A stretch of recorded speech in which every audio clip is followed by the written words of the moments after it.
Paz do Senhor Jesus, irmão, trouxe uma palavra para edificar a minha e a sua fé. Em Atos capítulo 16, versículo 16 ao 18, a palavra diz o seguinte: Aconteceu que, indo nós para o lugar de oração, nos saiu ao encontro uma jovem possessa de espírito adivinhador, a qual, adivinhando, dava grande lucro aos seus senhores. Seguindo a Paulo e a nós, clamava dizendo: Estes homens são servos de Deus Altíssimo, e vos anunciam o caminho da salvação. Isto se repetia por muitos dias. Então Paulo, já indignado, voltando-se, disse ao Espírito: Em nome de Jesus Cristo, eu te mando, retira-te dela. E ele, na mesma hora, saiu. Aqui nós temos a oportunidade de reconhecer uma ocasião em que Paulo foi usado por Deus para repreender aquele espírito de adivinhação. Importante reconhecermos que daquela situação houve muita retaliação, houve muita represária, porque o Senhor, no caso, a pessoa que estava por trás daquela senhora, que angariava, adquiria recursos por causa da adivinhação daquela mulher, ele ficou insatisfeito. Dessa insatisfação houve consequentemente agressão a Paulo, né? A multidão agrediu ele, açoitaram ele e também consecutivamente ele foi preso. E o que é mais interessante é que, diante da situação que eles passaram, de prisão, cárcere, ele lá estava adorando, lá estava orando. Chegou um determinado momento que houve um grande terremoto, e desse terremoto aconteceu de que o próprio alicerce tremia da cadeia. E consecutivamente também todas aquelas pessoas que estavam presas foram liberadas, ou seja, porque as portas se abriram. E aqui é importante a gente reconhecer que, independente de você estar buscando a aprovação ou não, se você estiver fazendo algo que agrada a Deus, muitas vezes você terá retaliação. Seja retaliação espiritual, seja retaliação humana. Essa retaliação veio humana, porque havia pessoas que estavam usufruindo, estavam se aproveitando da situação daquela mulher. E depois que foi repreendido aquele demônio, aquele espírito de adivinhação, consecutivamente trouxe insatisfação para aquele homem que estava tendo um retorno financeiro. Também nós podemos reconhecer que, ainda que eles tivessem passado, Paulo e Silas, pelaquela situação desagradável, eles não deixaram de orar, não deixaram de louvar a Deus.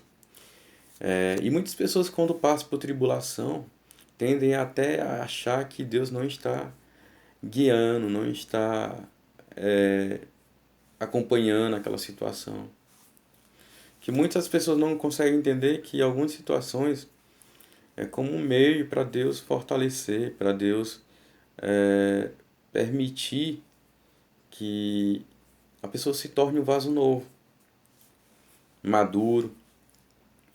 Até para quando vier a bênção, chegar as bênçãos que Deus tem para a vida daquelas pessoas, também aquela pessoa ter domínio e saber lidar com aquela bênção. Porque nós podemos reconhecer que o filho pródigo, ele gastou todos os seus bens e logo depois se arrependeu. Ou seja, ele se antecipou, pediu a sua herança e consecutivamente gastou para a ruína dele, ele sofreu, né? Então, o que Deus deseja é justamente isso, que nós tenhamos essa capacitação, muitas vezes, para que quando as bênçãos vierem, nós já estejamos preparados. E podemos reconhecer que foi tão constrangedor aquela situação de todas as portas estarem abertas do cárcere, que o carcereiro pegou a espada para tentar tirar a própria vida, para tirar a própria vida. Naquela ocasião, Paulo repreendeu ele. E veja só como Paulo tratou, né? Com amor. Até porque ele estava sendo mandado, né? Porque havia pessoas de hierarquia maior que incumbiu essa responsabilidade ao carcereiro. Então nós podemos reconhecer que também é importante que, independente das circunstâncias, da situação, que venhamos até nas nossas orações suplicar, pedir a Deus para que tenhamos amor ao próximo. Por mais que o próximo não seja merecedor, por mais que você tenha passado por situações desagradáveis com o próximo, mas você tem que liberar o perdão. E aqui nós podemos reconhecer que, se fosse um homem natural, que não tivesse uma vida de oração, uma vida com Deus, ele poderia muito bem se alterar, né? Porque havia um carcereiro e entrar até em vias de fato. Mas é importante reconhecermos que toda essa passagem vem como um somatório para a nossa vida. Porque Paulo repreendeu algo que não era conforme a vontade de Deus, que aquilo acontecesse, porque era um espírito de adivinhação e consecutivamente houve a retaliação, né, do Senhor daquela mulher que estava angariando recursos. Mas nós devemos reconhecer que o Senhor Jesus, ele veio também para passar por diversas adversidades. Ele sofreu, foi caluniado, ele morreu na cruz. Assim como Paulo passou por várias adversidades, o Senhor Jesus ele também passou, nem foi reconhecido pelos homens. A multidão que o cercava foi a mesma que o negou. Então, que não venhamos olhar para as circunstâncias. Veja Paulo. Paulo permaneceu orando com Silas na cadeia. Poderia muito bem ter focado a sua mente, o seu coração só no momento que estava passando, pela dificuldade, né? Mas ele não focou nisso. Ele se voltou e continuou a fazer o que ele iria fazer. Porque ele saiu com o objetivo de orar com Silas. E foi isso que ele permaneceu a fazer. A adversidade não foi um meio para barrar, para parar ele. Não foi. Foi apenas, vamos supor, um quebra-mola. Ele ultrapassou e ali ele permaneceu, mesmo diante da cadeia. Aqui é uma lição para que nós venhamos orar, independente de qualquer situação ou lugar, circunstância. Que nós venhamos continuar em adoração e louvor ao nosso Deus. Então é importante que venhamos reconhecer que, por mais que a adversidade bata na sua porta, você precisa perseverar. Irei finalizar esse vídeo e que Deus abençoe a minha, a tua casa. Pai querido, Pai amado, eu te peço perdão pelos meus pecados, transgressão e iniquidade. E eu te peço também que o Senhor venha visitar, Pai, o lar de cada homem e cada mulher, Pai. Visita as famílias, Pai. Onde houver, de alguma forma, tentativa de divisão, que o Senhor venha mostrar, Pai. Venha abrir os olhos espirituais daqueles que estão sofrendo retaliação do inimigo, Pai.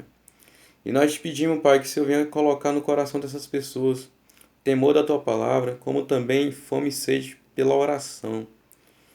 Que essas pessoas venham te louvar incessantemente também, Pai.